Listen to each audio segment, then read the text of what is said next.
Vamos a discutir un problema que a mí me gusta mucho, de movimiento circular. Y se trata de lo siguiente. Tenemos una pista circular sin peralte. Es decir, que el suelo es horizontal. ¿De acuerdo? Y tenemos un coche. Lo estoy viendo desde arriba. El coche pues va a seguir una trayectoria circular. El radio de la trayectoria son 200 metros. ¿De acuerdo? El coche está inicialmente parado, inicialmente en reposo, y le pisamos el acelerador. ¿De acuerdo? Y pisamos el acelerador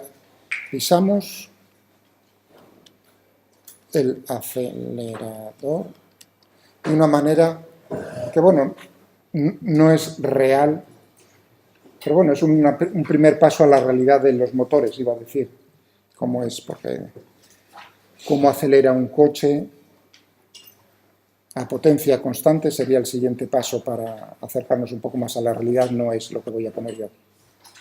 Bueno, pero vamos, pisamos, imaginaos que esto se puede hacer. Pisamos el acelerador de tal manera que cambia la velocidad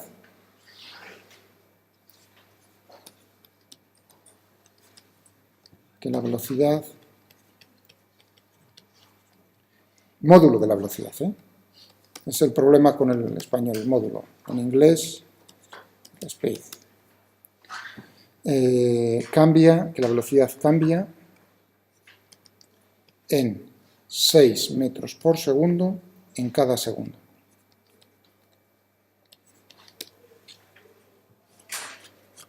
¿De acuerdo? Y está hecho pues, sobre una pista, no patina, es decir, que lo que permite acelerar es el rozamiento estático. Nos dicen cómo es el rozamiento estático. Estático, coeficiente 1, adimensional. Todos los datos, sabéis que muchas veces utilizo letras, os vais dando cuenta poco a poco, ¿no? Pero en este caso estoy utilizando números porque cuadra la cosa. Sobre todo porque si no pongo números, depende de cómo pises tú el acelerador. Si lo pisas de una manera a fondo, hay coches que tienen suficiente potencia para que ya patine el coche en ese mismo instante. ¿De acuerdo? Entonces, está puesto los datos de tal manera que no va a patinar en el tiempo t igual a 0. ¿De acuerdo? La pregunta es, o sea, nos están dando todos estos datos y la pregunta es, una de las posibles, ¿cuándo, en qué posición o cuántas vueltas empieza a patinar el coche? ¿Cuándo se empieza a salir de la curva?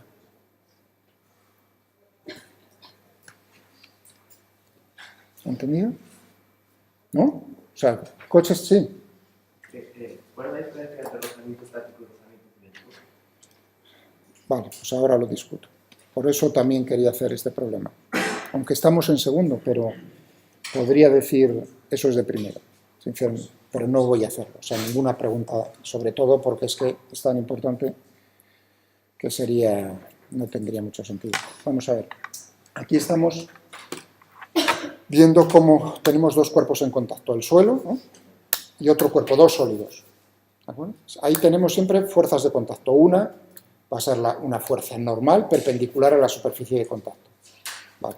Y la otra va a ser una fuerza tangencial cuando tenemos rozamiento, tangencial a la superficie de contacto. Cuando hay movimiento relativo entre los dos cuerpos, entonces tenemos rozamiento cinético, es decir, no sé si lo ves desde ahí, por ejemplo, el libro o el cuaderno que tengo aquí sobre la mesa, ¿no? Ahora, si lo pongo en movimiento, empujo con un dedo, ¿no? Horizontalmente, ahora está en movimiento relativo a la mesa. Tenemos dos cuerpos en contacto, la mesa y el cuaderno. Ya hay movimiento relativo entre ellos. En este caso lo que tenemos es rozamiento, una fuerza de rozamiento que es cinética entre los dos cuerpos. La mesa ejerce una fuerza de rozamiento sobre el cuaderno y el cuaderno ejerce una fuerza de rozamiento sobre la mesa. La tercera ley de Newton, por supuesto, de acción y reacción, entra en juego aquí. Es decir, que es el movimiento relativo. Cuando tenemos dos... Ahora pongo, ¿no?, para inclinar, podía inclinar la mesa, pero no tienes bastante pulida. Pero bueno, algo inclinado está, ¿no? Tengo ahora el libro y el cuaderno en contacto. Y uno dice, anda, si el cuaderno no desliza cuesta abajo. Hombre, si elevo el ángulo, empieza a deslizar, pero si empieza a deslizar hay movimiento relativo y el rozamiento es cinético.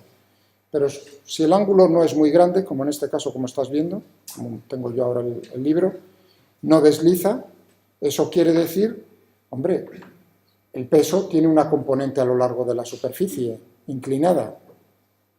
¿Quién compensa esa fuerza? Pues la fuerza de rozamiento estática. Entre el libro y el cuaderno se está ejerciendo un rozamiento que en este caso es estático porque no hay movimiento relativo entre ambos. ¿De acuerdo? ¿Qué ocurre con el rozamiento cinético? O sea, que tenemos la dirección, que es tangente a la superficie de contacto, tenemos el sentido, se opone al movimiento relativo. Fijaos que todo esto estoy diciendo movimiento relativo.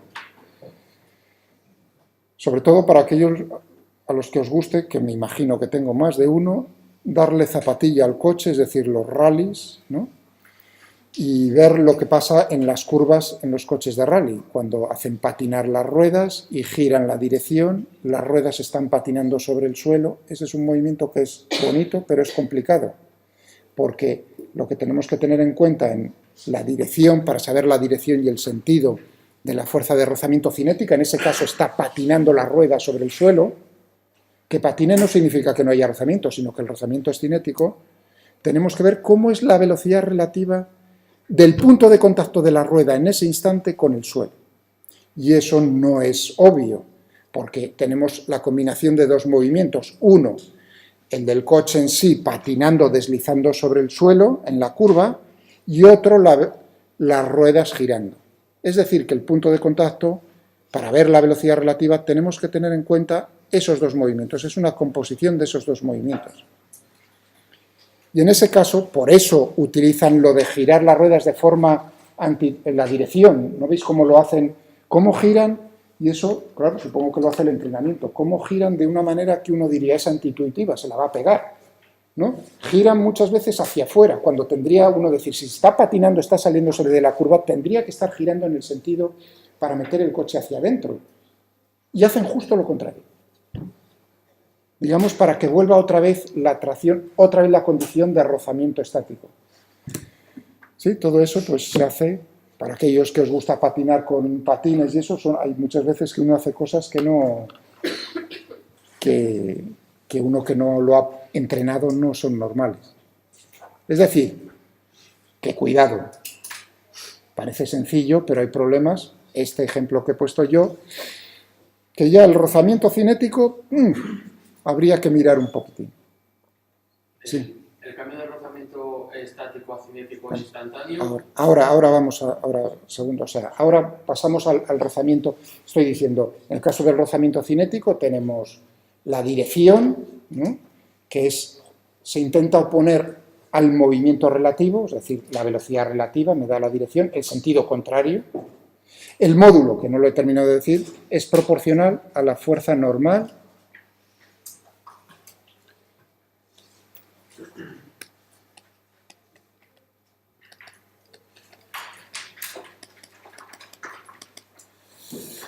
O sea que tenemos dirección, sentido, módulo. Proporcional al coeficiente, es un coeficiente adimensional, que llamamos coeficiente de rozamiento cinético, por la normal. Es el coeficiente de proporcionalidad, la fuerza de rozamiento cinética en módulo, es proporcional al módulo de la fuerza normal. Fijaos, la fuerza perpendicular a la superficie de contacto. Es decir, que si yo cojo el cuaderno y lo empujo así horizontalmente con el dedo, hay una fuerza de rozamiento cinética. Pero si yo, encima de moverlo, estoy apretando un poco contra la mesa, la fuerza de rozamiento cinética está aumentando, porque está aumentando también la fuerza normal al apretar hacia abajo. Vale, solo tiene este valor, o sea, solo tiene un valor la fuerza. Ahora viene el rozamiento estático. Y tenemos que decir cómo es la dirección, cómo es el sentido y cómo es el módulo. La dirección, ahí no tenemos movimiento relativo, porque fijaos que los dos cuerpos en contacto no tienen movimiento relativo. Entonces, ¿qué dirección? Claro, la dirección es tangente a la superficie, es una superficie, no es una dirección en el espacio, es una superficie. Entonces, ¿qué dirección en esa superficie es en la cual va a actuar el rozamiento estático? ¿Cómo lo sabemos? Pues suponiendo, uno quita, elimina el rozamiento y entonces se pondría en movimiento el cuerpo con respecto a ese... Se pondrían un cuerpo en movimiento respecto al otro. Entonces tendríamos ya una velocidad relativa. El rozamiento estático se opone a ese movimiento relativo. ¿Entendido? Es decir, que para saber exactamente multitud de problemas, de primero, de muchos problemas, es obvio decir, ¿cuál es la dirección de la fuerza de rozamiento estática? Esta. Cuidado. Hay problemas que son bonitos y no es tan obvio. Y entonces, para saber hacia dónde va a actuar, ¿qué es lo que debe hacer uno? Elimino el rozamiento. Lo hago cero, entonces ya empiezan a deslizar. Entonces tendremos una velocidad relativa, justo eso me va a decir cómo es la dirección y el sentido, por supuesto, se oponen, claro. ¿Entendido? Muy bien. Y en cuanto al módulo, ahí hay un cambio muy importante, que eso es una cosa que uno pierde de vista, por ejemplo, en este problema también. El rozamiento estático tiene un intervalo de valores posibles, que es entre 0, es decir, que no haya nada, y un valor máximo. Y el valor máximo, es decir, la fuerza de rozamiento estática máxima posible, en módulo, es proporcional a la fuerza normal que están actuando entre los dos cuerpos en contacto. Es decir, proporcional a E. Y la constante de proporcionalidad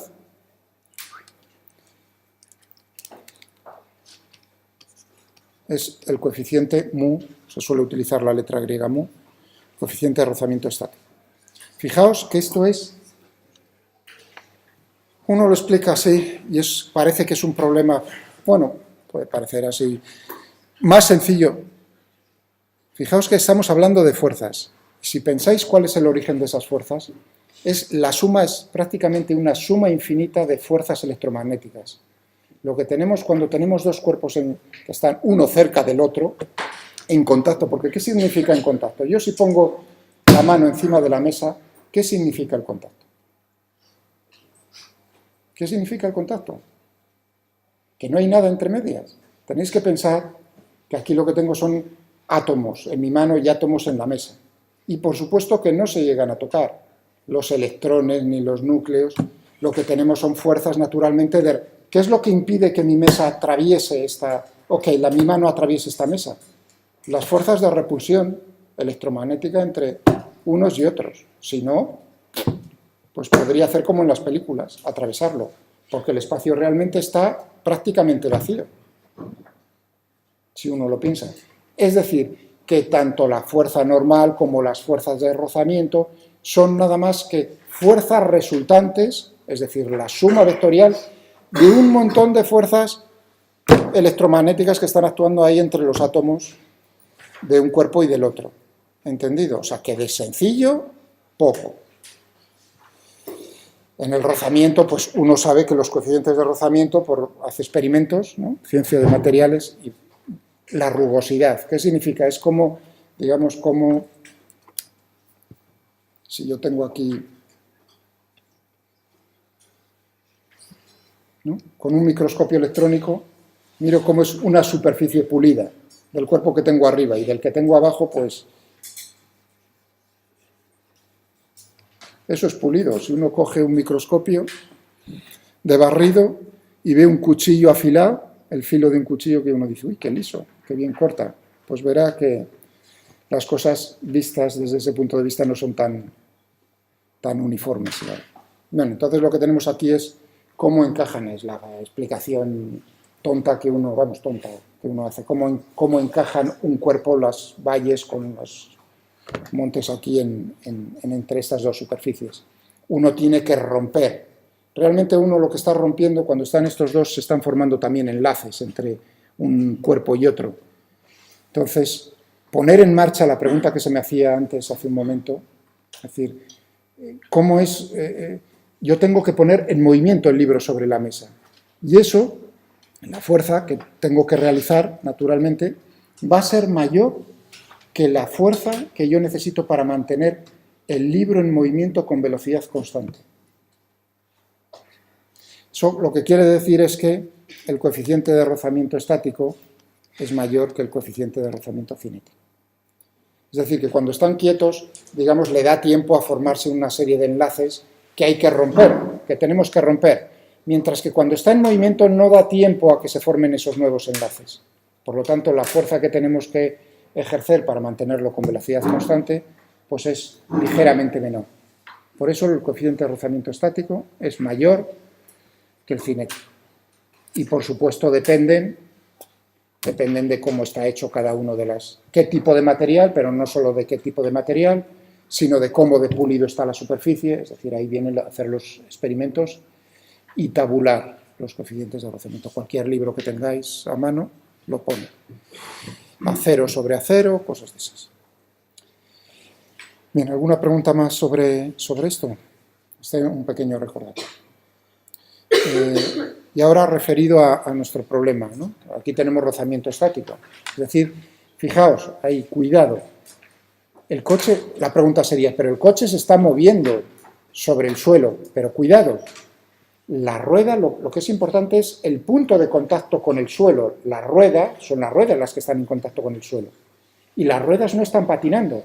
Es decir, que en cada instante tenemos un punto de la rueda diferente, sí, pero la velocidad relativa entre ese punto de la rueda y el suelo es cero. Por eso ruedan sin deslizar. Únicamente cuando eso no pasa es cuando el coche empieza a patinar. ¿Entiendes? Hay una condición de rodadura, que ahora no viene el momento, de rodadura sin deslizamiento, un cuerpo rodantes, ya veremos en su momento todo eso.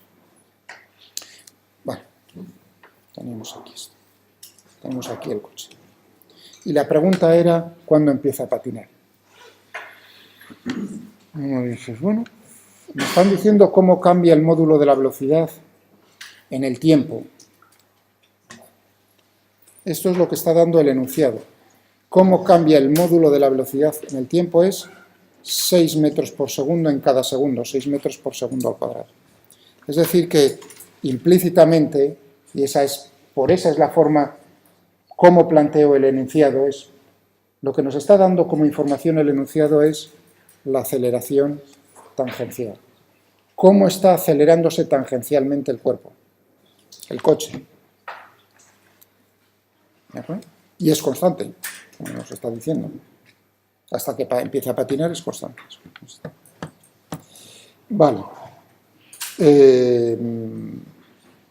Yo podría, si sé el instante en el cual empieza a patinar, si sé en qué momento se va a producir el que el coche empiece a patinar, las condiciones que se deben dar para que eso ocurra, entonces podré, digamos, integrar el problema y saber pues todo lo que es necesario. Entonces, ¿cuál es la situación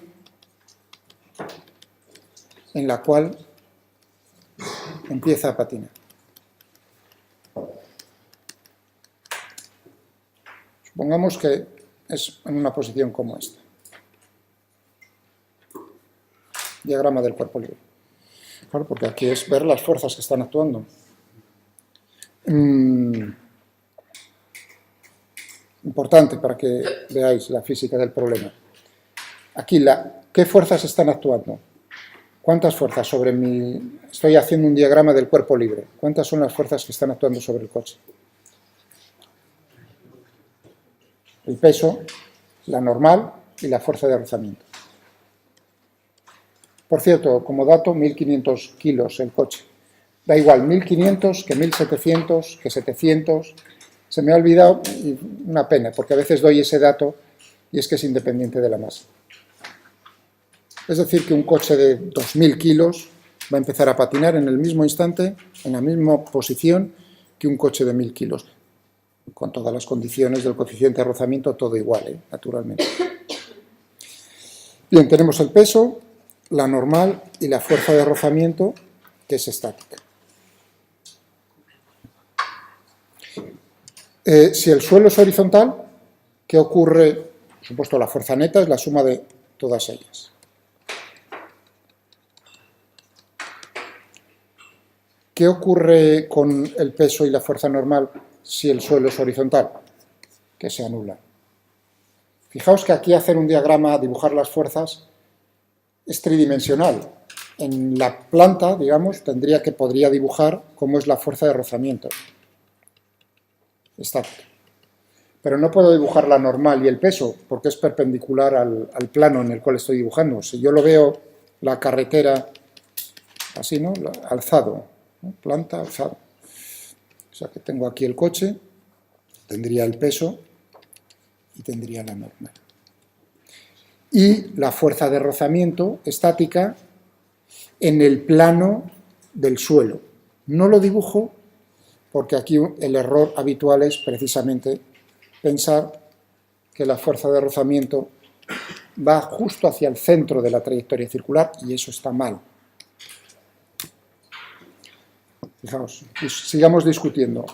Suelo es horizontal, no hay aceleración vertical, claro, porque el movimiento es en el plano horizontal.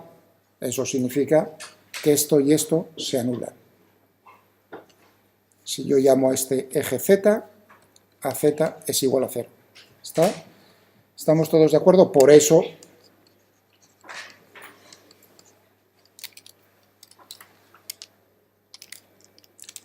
más m. De tal manera que la segunda ley de Newton, claro, si cambio el suelo, ya cambia el problema.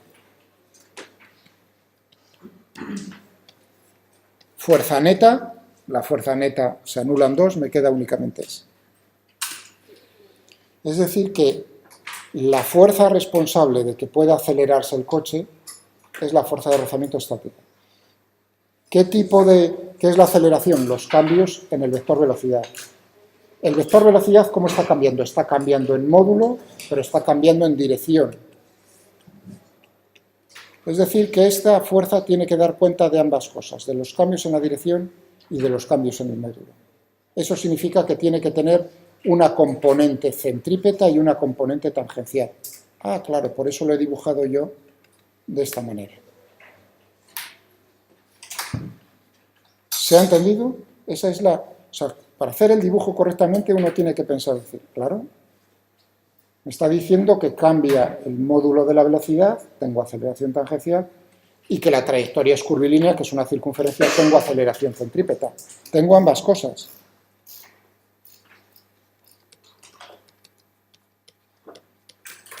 Y la aceleración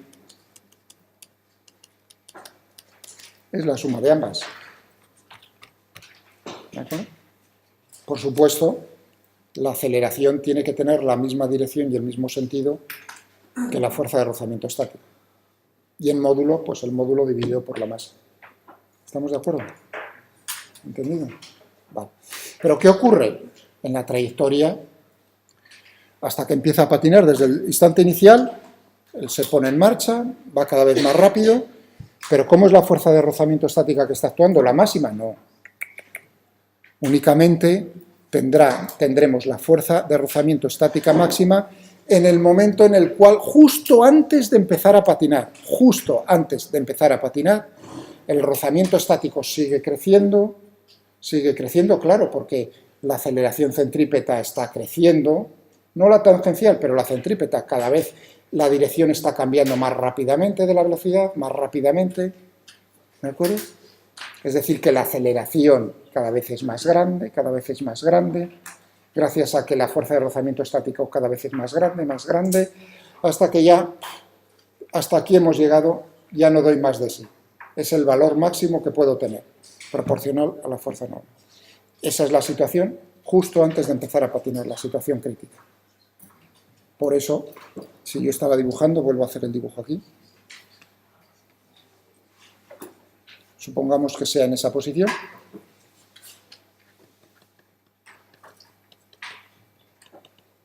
Tendremos esto, tendremos la aceleración centrípeta, la aceleración tangencial.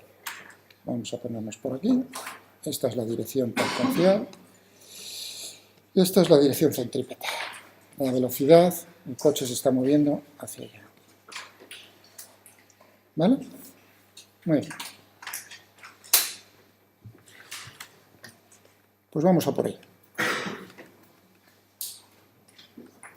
Esto lo he escrito antes. ¿Cuánto vale el módulo de la aceleración? Pues tendremos raíz cuadrada, es decir, que el cuadrado del módulo será todo esto, ¿no? ¿De acuerdo? Muy bien.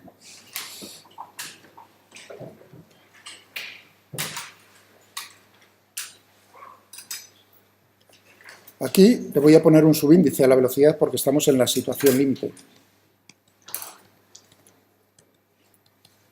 Justo antes de empezar a patinar.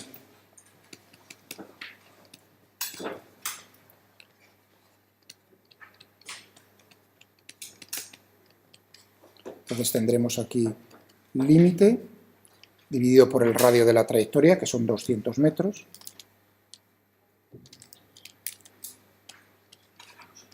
Todo ello al cuadrado. Esta es la aceleración central.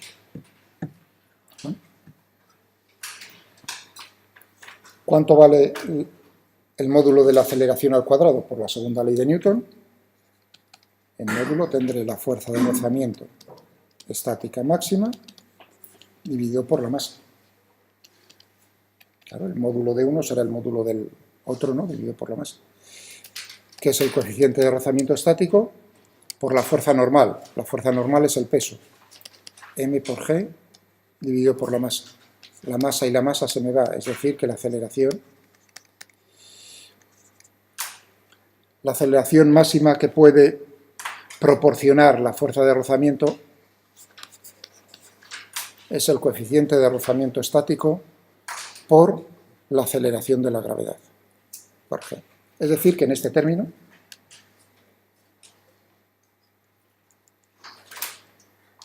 puedo poner mu estático al cuadrado por G al cuadrado. Mu estático es 1, por lo tanto, al cuadrado 1. G vamos a tomarlo como 10 metros por segundo al cuadrado. Es decir, que G al cuadrado será 100. 6 al cuadrado, 36. Es decir, que tendremos aquí,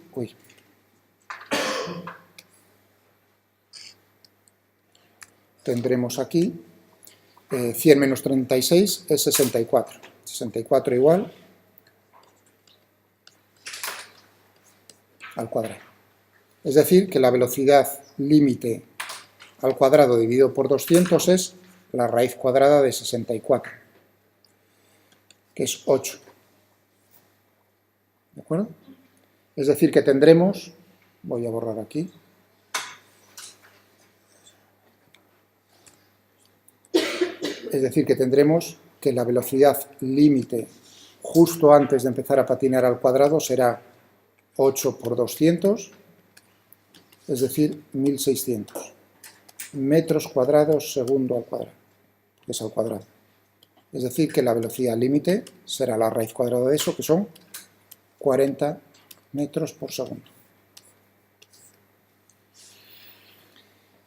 Esa es la velocidad a la cual el coche empieza a salirse de la curva. Si hubieseis, en este problema como ejercicio, lo hubieseis planteado de la manera que es habitual, el error habitual que es, uno pone y piensa, es un movimiento circular uniforme. Está mal, yo lo siento. Precisamente no es un movimiento circular uniforme, he cambiado para que sea no uniforme. ¿Entendido? Entonces uno buscaría y diría, el error habitual apunta a la fuerza de rozamiento estática hacia el centro, es decir, que la velocidad límite que hallaríais de hacer eso sería aproximadamente de unos 44 metros por segundo. Es decir, mal. Es una velocidad superior a la que realmente será. Bueno, y una vez que uno tiene esto, pues es sencillo saber dónde que la velocidad límite 40 metros por segundo. Me están diciendo que la aceleración tangencial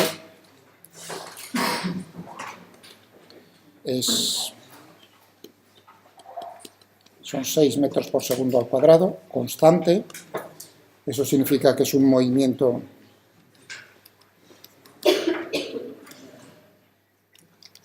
circular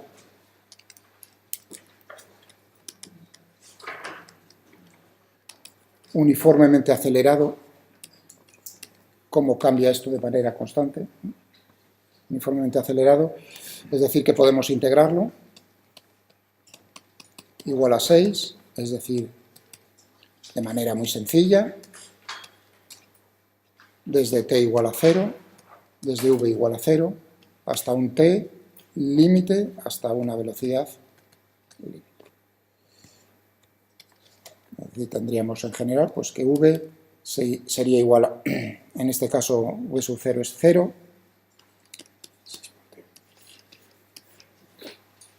es decir que el t límite sería 40 metros por segundo dividido por 6. Y eso pues ya no me acuerdo lo que sale. Es el único número que no me cuadraba ya al final en el enunciado. Este sería el tiempo que tarda en cuánta distancia ha recorrido. ¿Cómo será la distancia recorrida? Voy a utilizar S. Con esto termino. Es un movimiento circular uniformemente acelerado. S sub 0 más v sub 0 por el tiempo, más un medio de la aceleración por el tiempo al cuadrado de la aceleración tangencial, naturalmente. Si esto es 0, v0 es 0, es decir, que me quedaría que la distancia recorrida, el arco de circunferencia que ha recorrido sería un medio por 6 por 40 dividido por 6 al cuadrado. Es decir, un medio por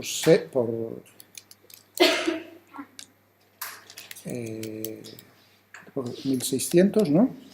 Dividido por 6.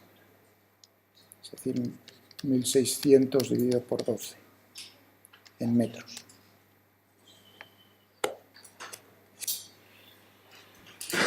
Ya tendríais, pues, dividís por el radio y tenéis el ángulo. El ángulo para el cual ha empezado a patinar. Si es más de 2pi, ha dado una vuelta. Es decir, ¿no? Pero creo que no salía menos de una vuelta, incluso. Es decir, que empieza a patinar antes. Bien. Pues, variaciones de este problema pues se pueden hacer todavía más bonitas. La que me gusta mucho, simplemente para que penséis sobre ella, es cuál es si un coche entra en una curva con una determinada velocidad, es decir, entramos deprisa en una curva y vemos un niño porque hay visibilidad en la curva. La curva, por sencillez, es de radio constante, no es una curva hecha por ingenieros de caminos, de esas que se van cerrando para fastidiar, no de esas que dices, ostras, me cago, no. Entra y con árboles, que no lo ves. Entonces, eso es una broma para mí, mis queridos ingenieros de caminos. Bueno, es de radio constante. Entonces la pregunta es, ¿y sé dónde está el niño? Tengo ABS en el coche, todo perfecto, el coche está perfecto. ¿Le atropello o no le atropello? Es decir, ¿cuál es la distancia que necesito para frenar en una curva, dado todos esos datos? Es un problema más difícil que este. Es un problema en el que necesitáis el ordenador. ¿De acuerdo? Pero es un problema bonito. La distancia, os advierto, la distancia que se necesita es mayor que la distancia si la carretera fuese recta. Eso es el peligro de la curva, que si tú intentas frenar, claro, frenar sin que el coche te patine, por supuesto, porque no te la vas a pegar tú. ¿Entendido?